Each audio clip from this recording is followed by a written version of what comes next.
Good morning, colleagues. We all know that the current political context is not the easiest for trade unions acting at European level.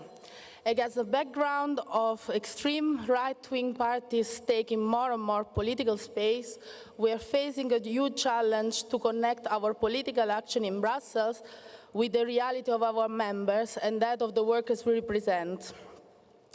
In order to regain the power needed to influence policy making and make Europe more democratic, we have the duty to build a stronger link with the national level, because a truly European, united, democratic, and strong trade union movement is needed now more than ever. And we are all aware of the fact that this is now or never. We are assisting to a renewed wave of social movement, and we should be the main driver behind those movements asking for social and climate justice.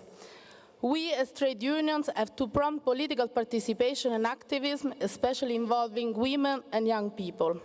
So we should be strong and inclusive, working politically when it is possible, but we should not be scared to take up the fight when needed. At the ETF, we have decided to go for changes, to accompany words and declarations with actions.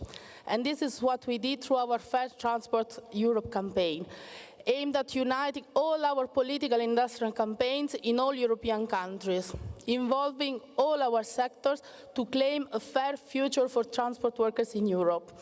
We had more than 100 actions taken simultaneously across Europe. We had our amazing young workers taking a road trip touching many European countries to raise awareness on why Europe needs fair transport, gathering in Brussels where they marched together with several thousand of our workers on the 27th of March. And why we did this?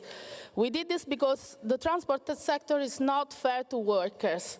Many of you have probably traveled to Vienna using airlines that apply substandard conditions to the crews that are there to ensure your safety, and to the pilots that were flying you here. And this is just an example, but we have many Ryanair in all transport modes, on European roads and at sea. And indeed, the Congress is always a moment to celebrate our strengths and our wins and gain more energy for the fights to come. And we also like to celebrate our wins, for instance, the fact that in many countries we have forced Ryanair to sit to the negotiating table. However, if we look at what was done over the last Commission's mandate, the ETF does not feel the need to congratulate or thank the European Commission. Yesterday, we have been united to raise the red card against the Commission in solidarity with ETUC's legitimate struggle to see their social partners agreement recognized. The ETF had to fight for having 2 of the social partners agreements that we signed transposed in the recent past.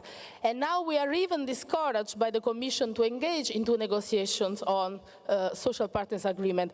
This is an illegitimate interference in the autonomy of social partners, and it is undermining democracy, and it tempts the potential of the European social dialogue at all. But we have many more red cards to show to the European Commission. On job creation, for instance. Indeed, new jobs have been created, but in transport, new jobs are mainly precarious, and more often workers are hired and managed through digital platforms that policymakers refuse to regulate. Another red card has to be raised because modern slavery is still very present on our roads, and it's only following our fierce political and industrial action that the Parliament and the Council improved the very poor proposal presented by the European Commission on the mobility package. And yet another red card has to be shown to the Commission for trying to limit the right to strike in air traffic management. And yes, we have a renewed posting workers directive, yet it does not cover our seafarers and our drivers. And yes, we have a transparent and predictable working condition directive, but our maritime workers are excluded from its scope. Competitive tendering is still not covering the transfer of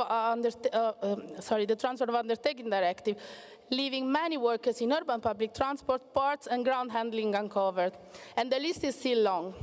Transport workers are second-class citizens in Europe, and we can't build a more democratic Europe where we have second-class citizens.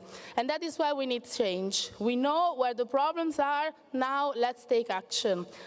So on behalf of the 5 million transport workers that the ETF represent, I would like to deliver a wake-up call. Let's be ambitious, let's set and impose our agenda, and let's fight for this in Brussels and everywhere else in Europe.